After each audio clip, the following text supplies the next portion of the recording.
আপনারা জানেন যে সুপ্রিম কোর্টের নির্দেশে এসএসসি 2016 প্যানেল বাতিল হয়েছে।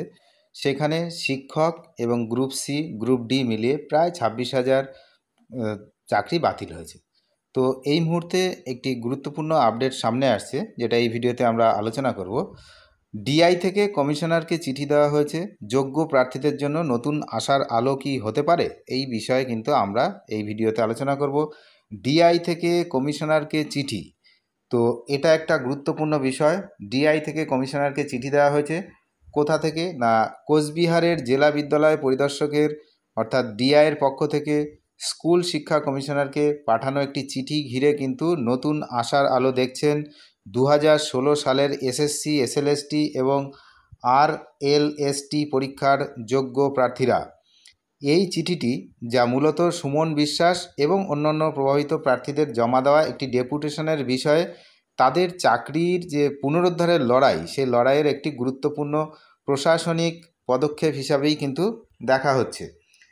মূলত কি বিষয়বস্তু, কোচবিহারের ডিআই দ্বারা স্কুল শিক্ষা কমিশনার বিকাশ ভবনকে পাঠানো এই সরাসরি বিজ্ঞপ্তিটি মূলত একটি ফরওয়ার্ডিং লেটার।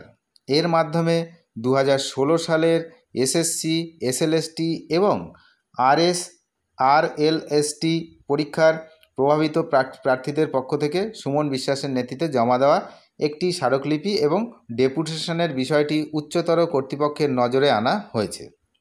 26শে জুন 2025 তারিখে এই চিঠিটি তাতে উল্লেখ করা হয়েছে যে প্রার্থীরা তাদের যোগ্যতার সাপেক্ষে বিভিন্ন যুক্তি ও প্রমাণসহ একটি স্বব্যাখ্যামূলক স্মারকলিপি জমা দিয়েছেন। ডিআই এই স্মারকলিপিটি প্রয়োজনীয় ব্যবস্থা গ্রহণের জন্য কমিশনারের কাছে পাঠিয়েছেন। এটা একটা কিন্তু গুরুত্বপূর্ণ বিষয়। এই চিঠির কি গুরুত্ব না, প্রশাসনিক স্তরে এই চিঠিটির গুরুত্ব হচ্ছে অপরিসীম। এটি প্রমাণ করে যে জেলা স্তরের শিক্ষা প্রশাসন প্রভাবিত প্রার্থীদের দাবিগুলিকে গুরুত্ব দিয়ে তা রাজ্য স্তরে পাঠিয়েছে, যেখানে প্রার্থীরা আইনি লড়াইয়ের পাশাপাশি বিভিন্ন দপ্তরে তাদের সমস্যার কথা জানাচ্ছেন। যেখানে ডিআইয়ের এই চিঠি তাদের প্রশাসনিক লড়াইকে আরও শক্তিশালী করল। পরবর্তী পদক্ষেপ এবং প্রার্থীদের আশা কি হবে সেটা আমরা একটু দেখব।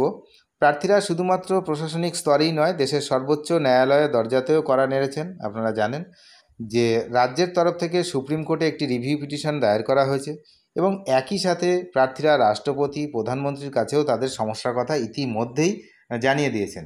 যোগ্য প্রার্থীরা আশা করছেন যে ডিআইয়ের এই চিঠি, তাদের জমা দেওয়া স্মারকলিপিটি কমিশনার গুরুত্ব সহকারে দেখবেন এবং তাদের চাকরি পুনরুদ্ধারের জন্য একটা ইতিবাচক পদক্ষেপ নেবেন।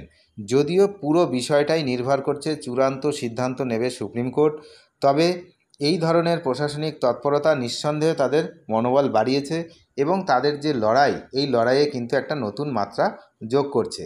এখন দেখা যাক যে কমিশনার এই চিঠিটার নিয়ে তারপরে তিনি কি পদক্ষেপ নেন, সেদিকে আমরা নজর রাখছি।